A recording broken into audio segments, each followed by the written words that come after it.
Lokvani news network, बातमी मागची बित्तम बातमी। सर, मैं आपको तहे दिल से आपका वेलकम करना चाहूंगी। आज या ठिकाणी आपल्या महाराष्ट्राच्या विधानसभा निवडणुकीसाठी जसं आपल्या महाराष्ट्रामध्ये पवार साहेब हा महाराष्ट्राचा सह्याद्री आहे आणि ताडोबाचा वाघ आहे, तसा कर्नाटकाचा वाघ डी.के. शिवकुमार सर आज आपल्या सर, मैं आपको टीवी पर देखती रहती थी जिस तरह से आपने और सिद्धरामैया सर ने वहाँ पे सरकार बनाया। I am a big fan of you.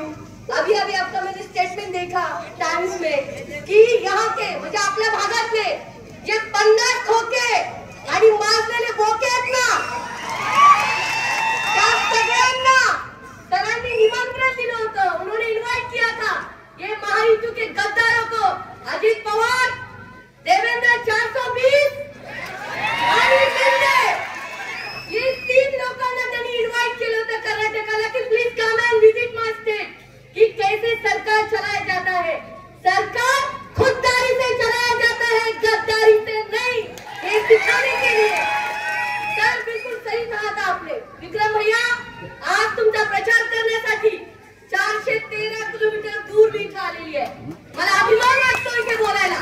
माझ्या महाराष्ट्रातल्या मातीतले लोक, मी धनगर मुलगी आहे, भटक्या समाजातली मुलगी आहे, परंतु या भाजपला मला सवाल करायचा आहे। जे नरेंद्र मोदीजी पुण्यामध्ये आले, सोलापूरला आले आणि भंडारा लावला, घोंगडी टाकली और एलकोट जय म्हणला। बाई, माझा जय म्हणला एवढा लबाड लांडगा नाहीये, माझा माणूस खरा आहे, भोळा भाबडा आहे, पण स्वाभिमानी आहे।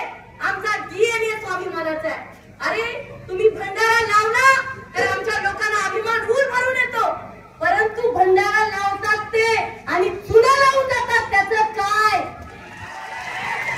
10 वर्ष चुना लावला। इथल्या लोकांना मला विचारायचंय, विक्रम भैया बरोबर का नाही? काय झालं आरक्षणाचं? एसटी में मागा था की नाही मागा था? आणि आमचा हक्क आहे, आम्ही अंमलबजावणी मागतोय, आम्ही भीक मागत नाही। म्हणून मला इथे उभारलेल्या उमेदवाराला विचारायचं, आयत्या पिठावर नुसत्या रेघुट्या ओढल्या, त्या बिरोबाच्या मंदिरात आरेवाडीला सोंग केली, सोंग कशासाठी? त्याचं उत्तर मागायला मिळाले। मी कुठल्या पक्षाची तरी बोलाय, yes I working with Pawar साहेब आणि सुप्रियाताई सुळे, मी त्यांची कार्यकर्ता आहे, स्टेट प्रेसिडेंट आहे राज्याची, परंतु पहिले मी समाजाची मुलगी आहे। माझ्या भाया बुबड्या समाजाला आरक्षण का नाही दिलं हा प्रश्न मी सगळ्यांना विचारला। आणि विक्रम भैया, आज तुम्हाला मी म्हणते की तुम्हाला रिक्वेस्ट करते की मी आपला संघटन आहे, महाविकास आघाडी आहे, परंतु तुम्ही सुद्धा सरकार आल्यावर पहिलं काम धनगर आरक्षणाचा प्रश्न मांडण्याचं केलं पाहिजे। नाही केलं तर विधानसभेच्या पायरीवर मी अडवणार। जिजाऊ, सावित्री आणि पुण्यश्लोक अहिल्यादेवींची मी लेक आहे, मी मागे हटणार नाही। आणि मी का लढती आहे पवार साहेबांसोबत? शिवकुमार सर, मैं क्यों पवार साहब के साथ लड़ रही हूँ? I come from a non political background, मैं किसान की बेटी हूँ, मेरे माता पिता किसान खेती करते हैं, भैया को पता है। कोई नहीं है पॉलिटिक्स में मेरा, लेकिन मैं मेरे महाराष्ट्र की माटी के लिए, हिंदुस्तान के लिए आणि संविधानासाठी ही लढाई लढते, म्हणून मी गद्दारी करणाऱ्या गटात सामील करते। खुददारी वाल्यांचे झाले आणि जे महाराष्ट्राची भाकरी खातात, गुजरातची चाकरी का करतात, हा प्रश्न आहे माझा। क्यों? कशासाठी? हा प्रश्न मला त्यांना विचारायचा आहे।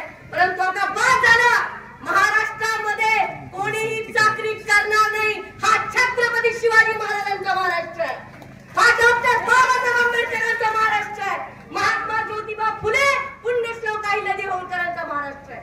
तुम्हाला इतिहास माहित नसेल, पिवळे पटकेवाले आजोबा जरा उभा राहा, तुम्ही पिवळा पटका उभा राहा तुम्ही। मल्हारराव होळकर महाराष्ट्र आणि मध्य प्रदेश पुरते सीमित नव्हते। अटक, तो अटकेवर तुम्ही थेंडा म्हणता, तो पाकिस्तानच्या पलीकडे अटक नावाची नदी आहे आणि अफगाणिस्तानवरती फडकवला, ते आमचं रक्त आहे, आम्ही माघार घेत नाही। त्यामुळे आम्ही लढणार, जितेंगे, लढेंगे और पडेंगे। Jai Hind, Jai Maharashtra, thank you. Lokvani news network, बातमी मागची बित्तम बातमी।